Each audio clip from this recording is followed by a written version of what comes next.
Quick little update video. Again, it's gonna be easier to go live instead of just recording some clips. But the garage still looks like a construction zone, but it's like nothing like it was, last week. Couldn't even walk through here. So all that sheetrock's out of the way, a bunch of the trash out of the way. Just got some stuff out that I'm using to put up shelves and whatnot. Don't have the door on yet, but I could do that at almost any time. But I'm waiting to no sense until I get my AC in there. Um, what else? I got to do the drywall and the paint on the outside. So I'll do that at some point if my remaining box of mud hasn't dried out. And I don't think I wrapped up that bag all that great. We'll see. So my friend came over and kind of did this, but it was too overwhelming, too much to do in one day. So we didn't get the drywall up. He just kind of got the edges and everything done for me. And he put some of the texture up, like in there and some spots, but not the inside. And then he's going to be busy for a while, so I got impatient. It's just how I am. You guys probably figure that out by now. I just do stuff on a whim right now, just kind of, even if I have to do it twice sometimes. So, hey, what's up, Za, Air and Heating Services? Chimed in right away, didn't you? So, anyway, let's go just see the inside. So I got impatient and just went ahead and drywalled the inside myself. And it's not that bad. When my friend come over the other day, that kind of knows how to do it, I thought he was gonna like just rip me and just going, "That is horrible." And like this is the original wall here, like it's got that little kind of pattern like that. And mine looks like the old school, but I just kind of threw it on there. And it's okay. I knew in here you can't see it from out there. It doesn't really need to match anything when you're inside versus outside. I just wanted to get it going, and then right now it's starting to almost turn into a mess. So it's gonna evolve as I kind of throw everything in here. But I kind of had to put this in here to kind of see how everything else is gonna be. Just so happens that the width is perfect for the shelf I already had, so I kind of hung that up right there. Put that shelf there where I got like my scope. Maybe I have a little PowerPoint I put up here to plug things in. I've put some outlets behind there, and of course there's outlets, that stuff I put in down here. There's an outlet, one behind. It's where my power goes into my wall from the solar inverter charger, and I got an outlet down there. So this loop, these outlets, there's an outlet outside. This one that goes through here and just loops through the switch, the light. I put a nice bright ass LED in here. All this stuff is running off of that, and actually right now the water heater is heating up. Somebody must have taken a shower. So let's see. Battery's down to 53.8 volts. They're still up there. I might have enough drywall left to kind of just build a quick frame and kind of box around there for extra fire rating around those batteries. But as I kind of try to tell people, is we're not charging these to their peak. And there's so much of it for what I'm running off there that it shouldn't be the kind of burns up. And they're not pouch batteries, which are the ones that burn up the worst. They're steel round cylinder batteries inside each of those. So they're made for high current discharge. I think each individual battery can discharge 10 amps safely.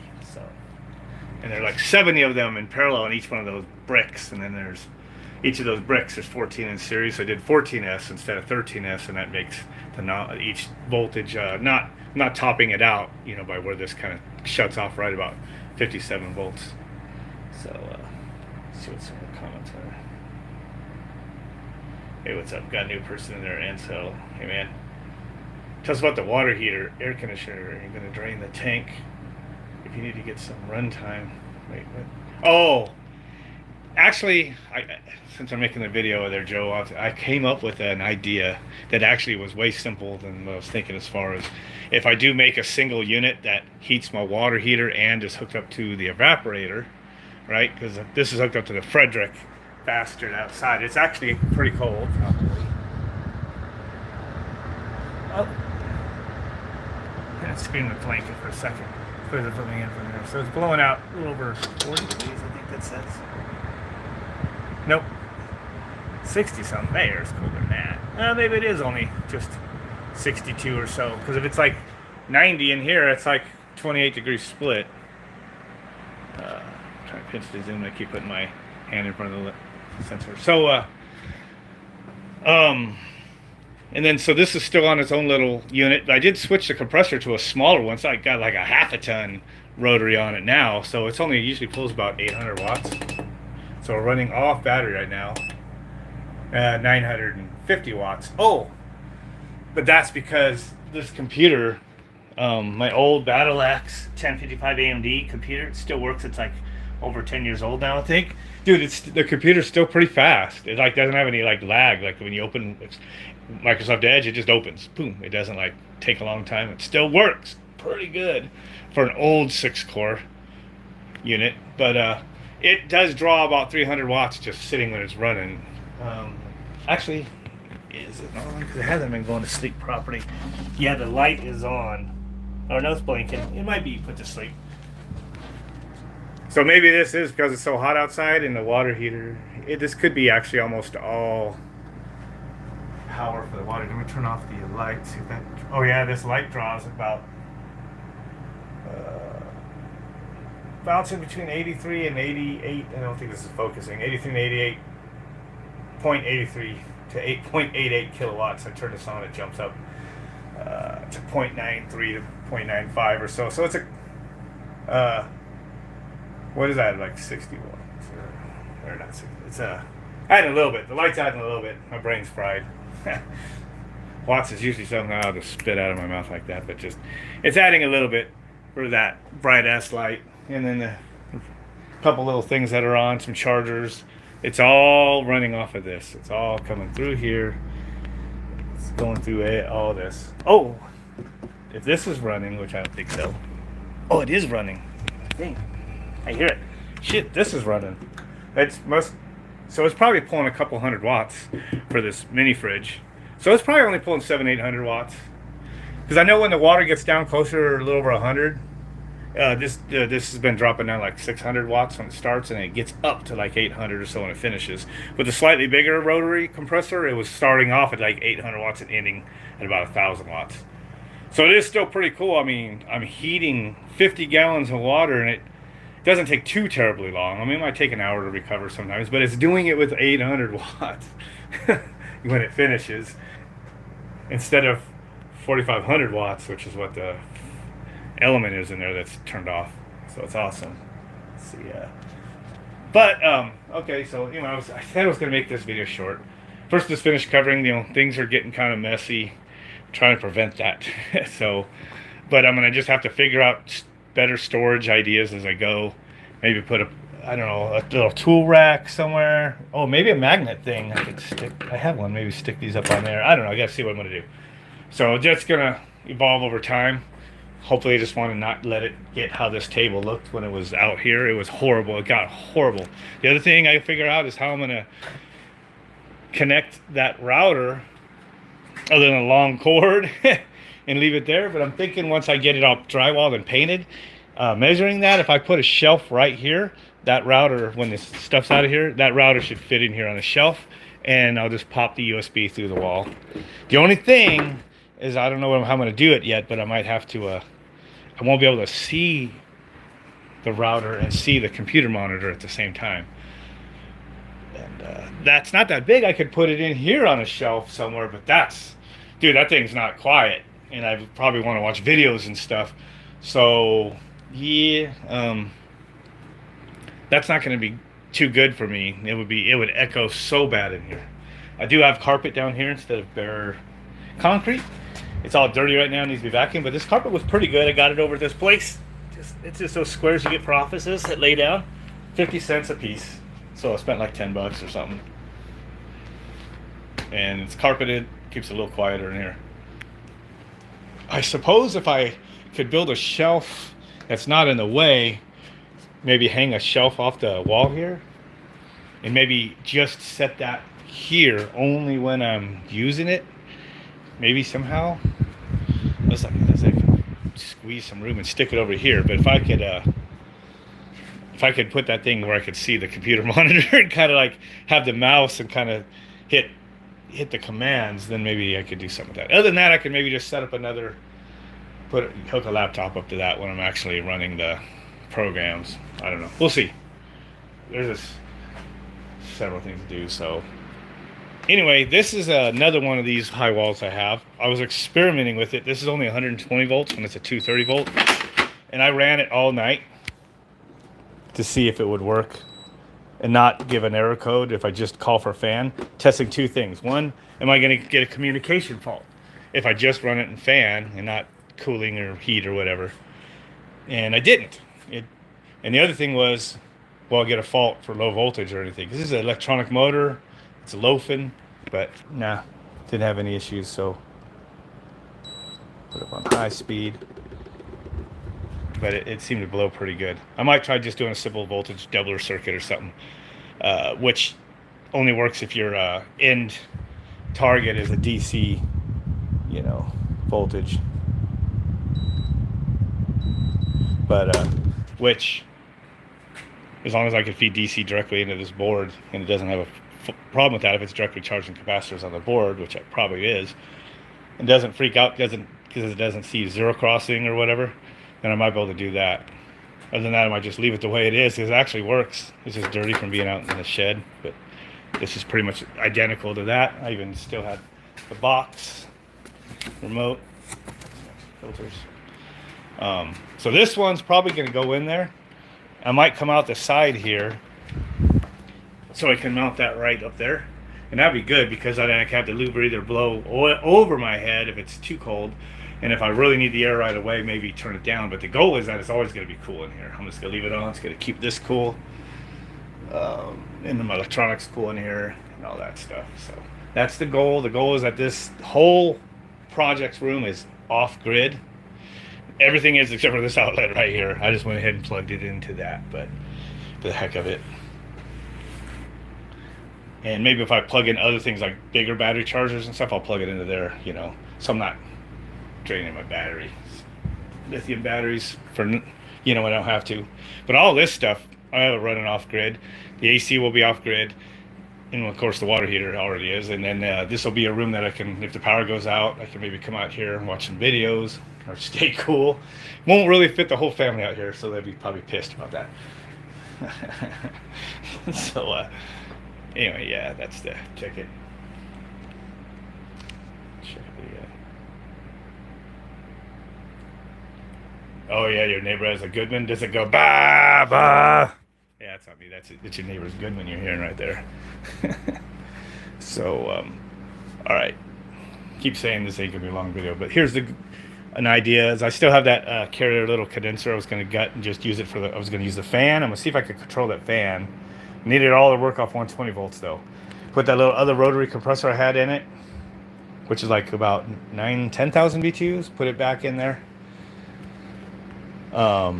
Connect it to this for the evaporator, which, but before winter I might, while I braze it, I'll probably put a couple of these stepper motor TXVs. This is one I have apart. Actually, you might get to see it move. I just don't have the pulses going to it right now.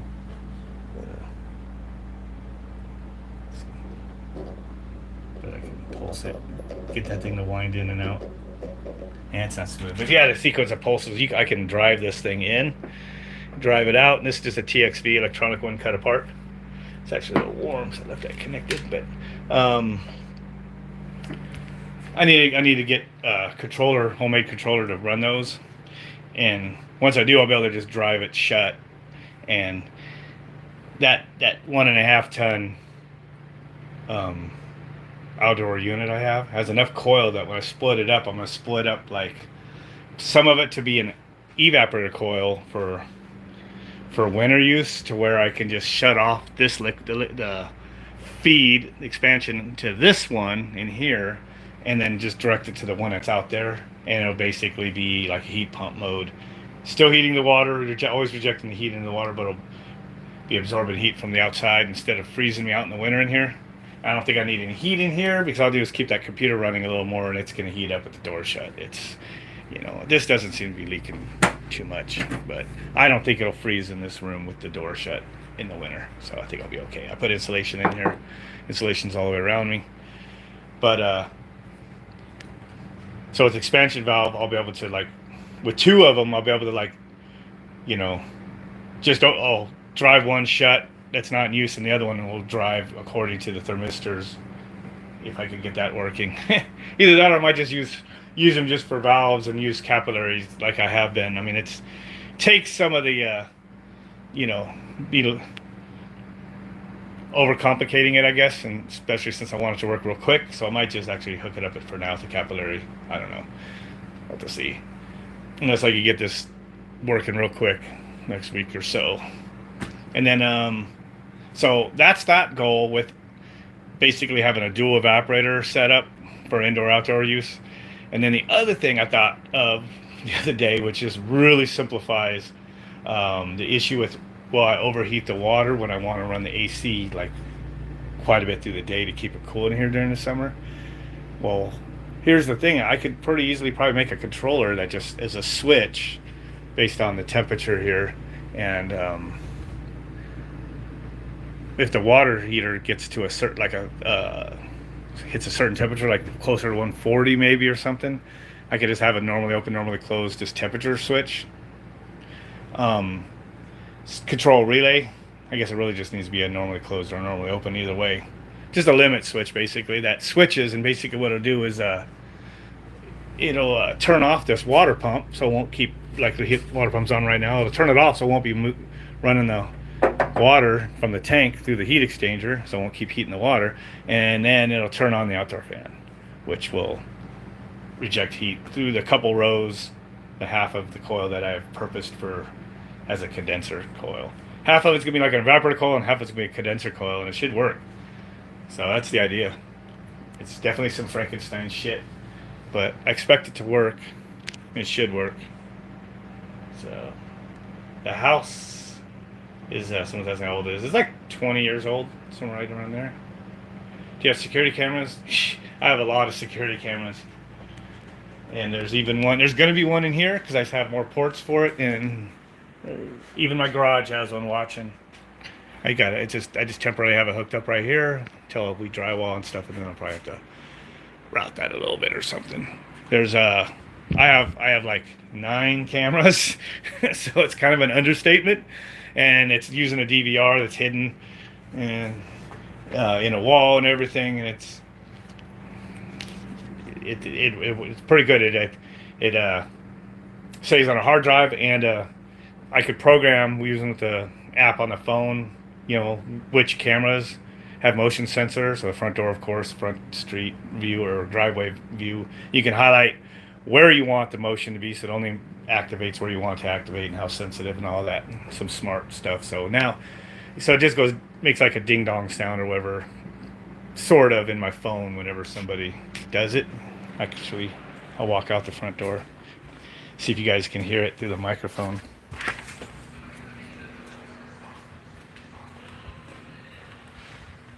There's one in the house too, watching from up there. Hold on, listen. There, just did it. Volume was too low. There's one. And there's one up there, one over there, one on the side gate, like 3 in the backyard. Yeah, mutt. And there's that puppy. It's gonna bite their ass.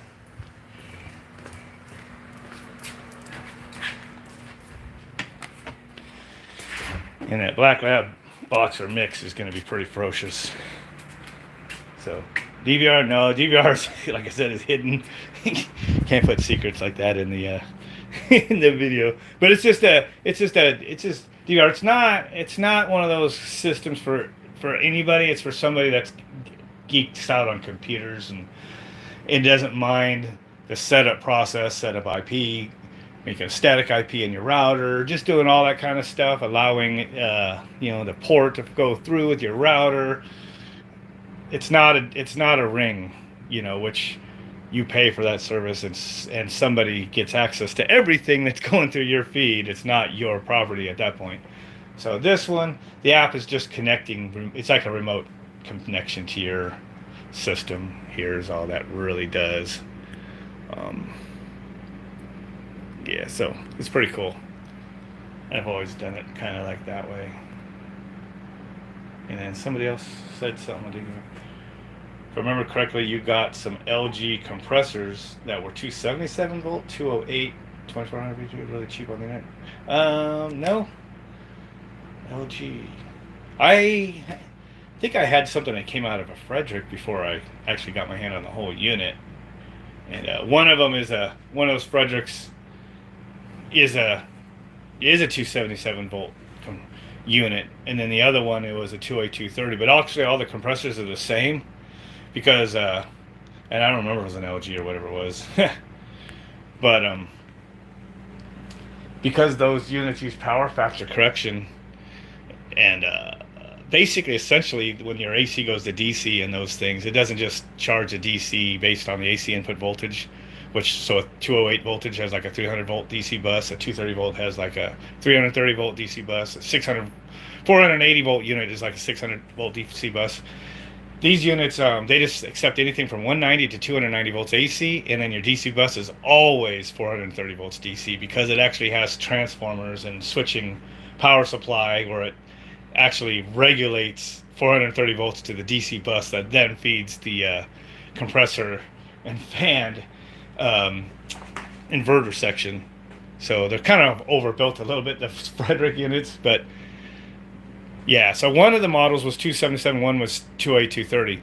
The only difference was the 277 volt one has no difference for the inverter board because it accepts that wide voltage. So the outdoor fan motor and the compressor is identical in both voltage units. It's the indoor fan, well, it's also identical, but I noticed they had an auto transformer, coiled one, like a toroid, and it was wired as an auto transformer to step down the AC voltage before it goes to that ECM motor, which is for the evaporator, to drop it down to 230 from 277. But other than that, all the motors are the same. The inverter board is the same between those two voltage ranges. So, yeah.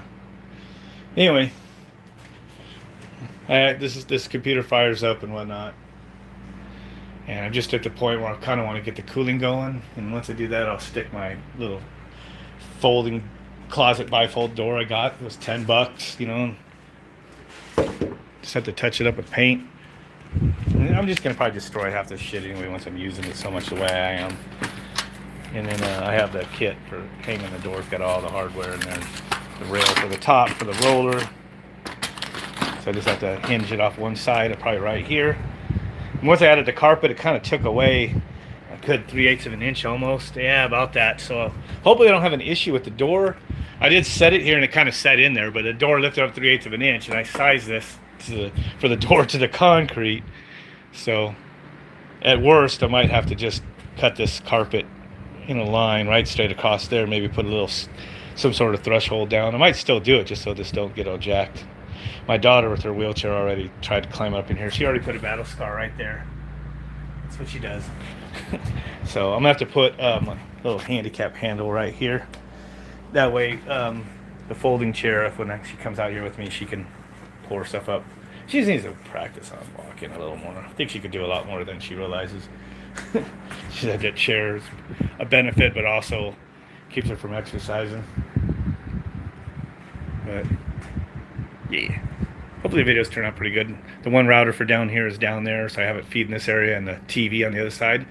Cat 5 comes through some holes down there. Oh, my router fell when I was banging earlier. Funny. It's obviously working because we're connected to it.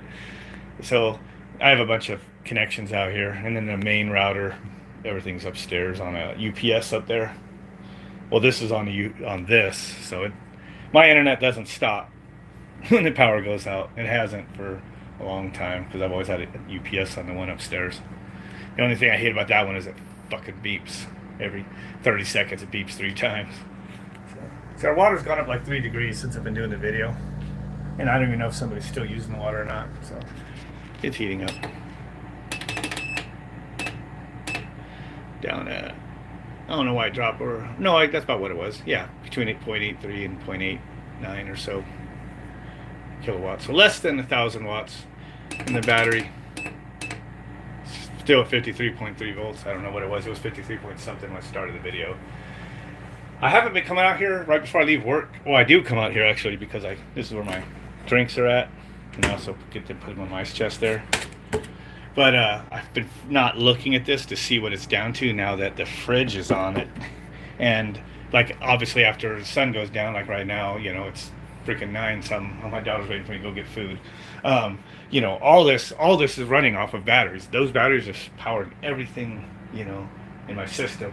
The stereos are sitting idle on there when it's running when I use it, the computer, that, and just so I'm definitely exercising this thing now.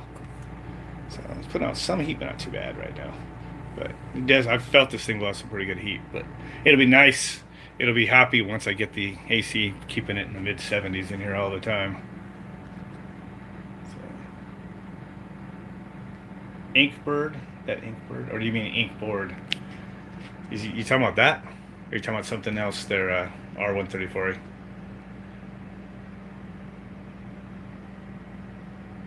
Been on the roof of a Home Depot store. There's a lot. Oh no, I've been on 2 or 3. Well, no. Let me take that back. I haven't gone to Home Depot stores. I've been on corporate Home Depot buildings, several of them in the warehouses and stuff. And the two or three I could think of are all Carrier units and Aeon and LG. So, but if you're saying Inkboard, oh, water heater temp control. Is that what brand? Oh, huh. Are you familiar with these? I just got off Amazon. I'm surprised that this little relay in here hasn't smoked. I really should be driving a contactor, but actually now, you know, I think the relays are like 10 amp relays. So, and this is running, you know, like under 10 amps. This is everything. 7 amps. My light. Everything is on that. It drops. Oh, that light. Yeah, light is drawing it's going 6.3 amps. I turn the light on. It's a little over 7 now. Yeah, so this LED light is no joke.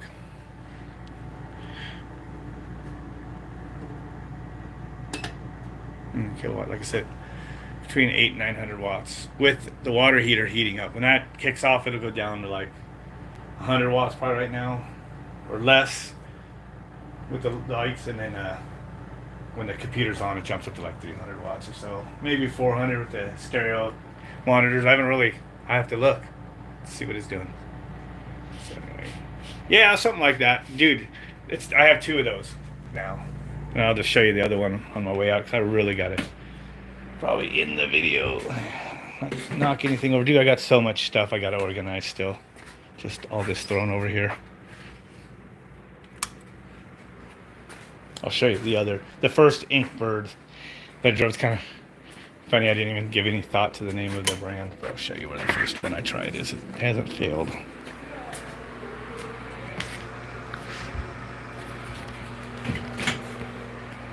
That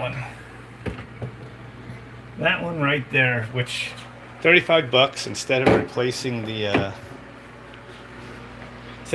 the factory, you know, high spin thermostat. I just got the Inkbird probe shoved in a piece of copper. I zip tied to the original tube, and I can kind of set it, and it works as you see. It's got a full bin.